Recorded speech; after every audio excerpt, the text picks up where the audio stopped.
In the eyes of many, especially Raptors fans, Pascal Siakam was a surefire NBA All-Star last season, but I'm going to tell you the story about how he almost, and in fact, should have missed out on his appearance. Let's get into it.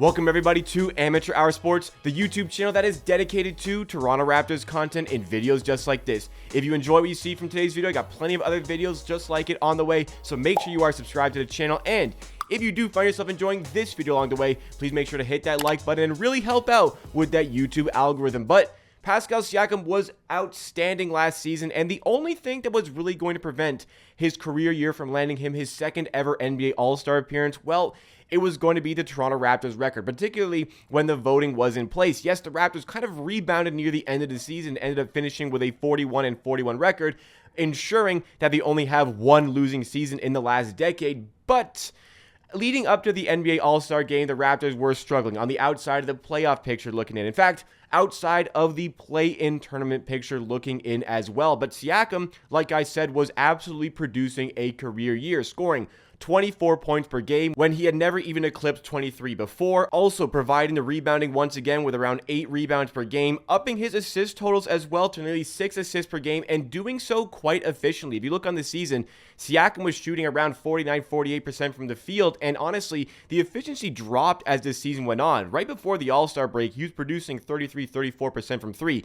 That did fall a little bit as the season wore on once again, but leading into the All-Star break, this was an outstanding season for Siakam, who had been on an all-NBA team the year prior, so clearly voters were accustomed to seeing success from Pascal Siakam, but it was a Raptors record that likely kept him off of the initial teams heading into the All-Star game, which was not necessarily a shock for myself, but it was once again, it was just me kind of understanding that, yeah, once again, a Raptors player having to do more than what is necessary to receive their praise in form of accolades. Because the season before, Pascal Siakam failed to make an NBA All-Star team and was a very rare case where a player who missed out on the All-Star game still wound up on an All-NBA team. And even when the NBA had a chance to rectify the error of leaving Pascal Siakam off of an All-Star team 2 seasons ago, Adam Silver, with the injury replacement spot that he can pick personally, decided to go with Jarrett Allen. Jarrett Allen, other than the outfit, Jarrett Allen was not an NBA All-Star caliber player. Yes, he was putting together a great season, but it was inferior to the levels that Pascal Siakam was displaying. However,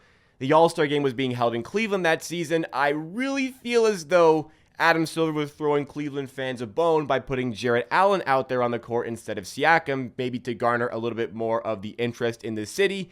If that was the case, it's for ratings. Okay, I can understand it, but these things matter to players, and these things definitely matter in the discourse around the game and the discourse around players, especially leading into contracts. These decisions matter. So going with the decision to go with Jarrett Allen, okay, it's being held in Cleveland. He was producing maybe close to the level of Pascal Siakam that season. You just want to kind of throw the city of Cleveland a bone.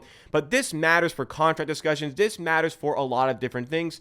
Siakam should have been an all-star, and that was reaffirmed when he was selected for an all-NBA team. So I was thinking this season, well, they have the respect from last season. Certainly, they should give him the respect he deserves this season. But once again, reiterating, he was left off of the initial NBA All-Star teams, but injury spots were opening up. Kevin Durant was dealing with an injury, and it was a perfect opportunity. That was when Kevin Durant was in the Eastern Conference. It was the perfect opportunity for the NBA to rectify the error once again and put Pascal Siakam into the All-Star team. Now, you're hearing my tone here, how I'm upset, how I'm a little bit offended even of what went down with Pascal Siakam, because he was an NBA All-Star last season, but he really should not have been in the eyes of the NBA, because when an injury spot came up, Adam Silver, once again, as the commissioner of the NBA, can choose whoever he wants to fill in as an injury replacement, and he decided to go with James Harden. Now, this is where the story gets interesting, as reported by ESPN's Ramona Shelburne.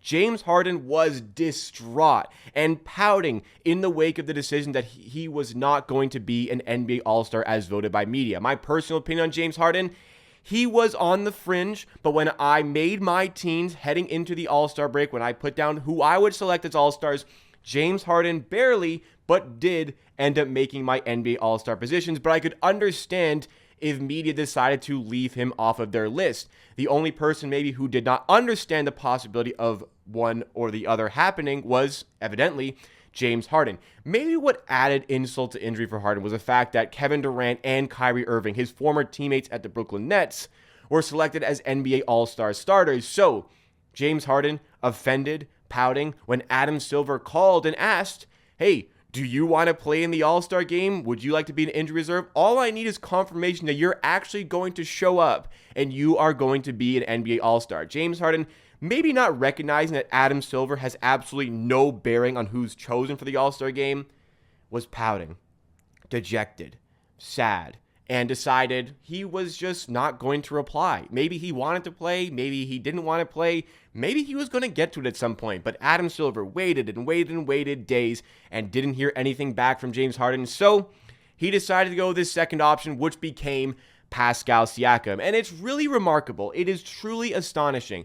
I understand that winning matters. I understand that winning matters towards NBA All-Star considerations. But it also doesn't, because a guy like Tyrese Haliburton, who was on an inferior Indiana Pacers team, also made the NBA All-Star game. Now, I'm not trying to knock Tyrese Haliburton, because he was outstanding, and I think was deserving even of an NBA All-Star nod. But if it's going to matter, if the record is going to matter, then make it matter. If it's not going to matter, then don't make it matter. Because a lot of the media personnel who have influence in NBA All-Star voting spoke about Pascal Siakam and spoke about the Toronto Raptors record, but it's always looking for a reason to not have a guy. If your only reason to not put a player in the NBA All-Star game is record, that should reflect with the rest of your ballot, the rest of your voting, which clearly it didn't this season. So it really is an insane report here, because Siakam, who I feel has been consistently disrespected in media spaces, disrespected in the NBA community in general, almost missed out on yet another All-Star appearance here. And now Siakam, well, it didn't really matter for himself because he's still going for an All-NBA appearance this season in order to get a Supermax contract. But just in the general discourse of NBA proceedings, this was big for Pascal Siakam to land that second NBA All-Star appearance to show that he wasn't figured out, that he's not been found out by NBA defenses. Because when he had his first All-Star appearance in that 2019-2020 season, the year coming off of the NBA championship, Kawhi Leonard left the team. We didn't know where we stood. Well, we did know after Siakam took a massive leap and emerged as the lead option for this team, largely down to the spin move that he had developed. Well, as teams started to figure out the spin move, which was very apparent in the 2020 playoffs in the NBA bubble against the Boston Celtics,